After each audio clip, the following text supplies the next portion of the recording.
And moving forward, I do see a lot of promoters, like we're discussing right now, finding more ways to reach their audience online and be more creative and do engagement online.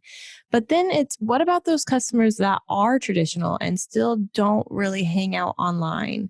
How in 2021 can we still connect with them? Or if you had maybe some tips for connecting also in the physical world during COVID and not just online, to kind of, when it comes to marketing?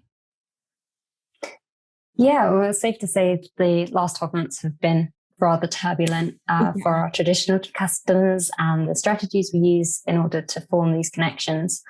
The main way, obviously, that we've all adapted is to move straight into virtual world of remote events.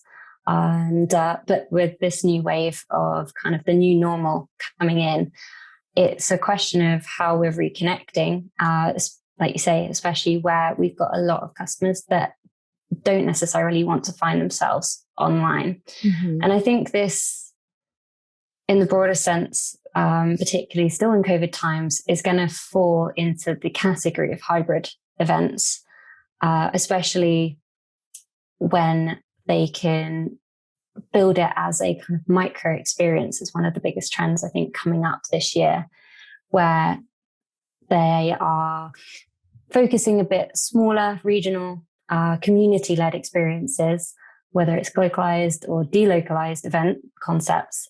These are spread around various destinations and allow us to connect with these traditional customers, but still obviously work on a global basis to deliver something to others that still want to be online and appreciate being able to experience it all without having to travel.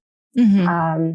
And it opens it up to a lot of different organizations. So I've noticed, for example, there's a number of different organizations at the moment that are holding this type of hybrid format. And they're coming up with names like multi-pod locations. And it makes it sound very exciting because they're developing these unique experiences with the main elements kind of in these pods, but then broadcasting together to form a shared experience around the world where guests can attend in person one day, virtually the next, and creating their own event experiences based on their personal needs and comfort levels. Yeah. And I think just really focusing in on that element of flexibility and referencing the fact that the traditional customer is still there, but they still want to be involved and find out. These types of micro experiences can definitely help with that and drive the hybrid format forwards. Yeah, that's a good point. And what do you also think, I wanted to ask, what do you think about traditional marketing? We often are focused on digital marketing, but they're still, like I said, traditional customers, and people still enjoy getting flyers, physical things. What are your thoughts on doing traditional marketing? Let's say like sending out, a postcard or going through mail or direct calls.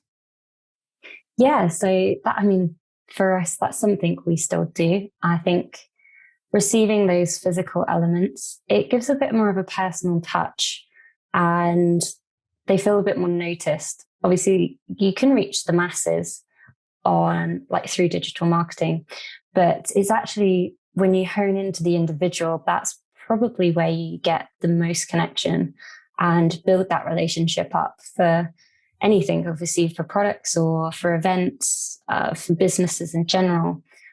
Being able to drive that type of connection forwards is definitely key. We've used it in the past. We've created postcards when we've had an event and we've popped in the kind of like a QR code to sign up to make it easy for them, but it gives them all the information that they want to know. And it's something that they can hold on to. They can see the branding. They know that it's come to them and we've taken the time to actually design it and deliver it to them instead of just relying on it kind of getting in front of your feed at some point on one of our multiple kind of digital marketing strategies for the event. And it similarly, we still drive forwards print, for example. We've just been in the CIO review, and we're coming up to being in the European, and we recognize that there's still a lot of people, that will have these subscriptions and enjoy flicking through. For myself, I love flicking through a good book. So I imagine there's a lot of people that still really love getting something physical and reading through it instead of finding the digital version and flicking through it on your screen. It's not quite the same. So presenting messages kind of across the board in a multitude of traditional avenues is definitely something I think that is still there.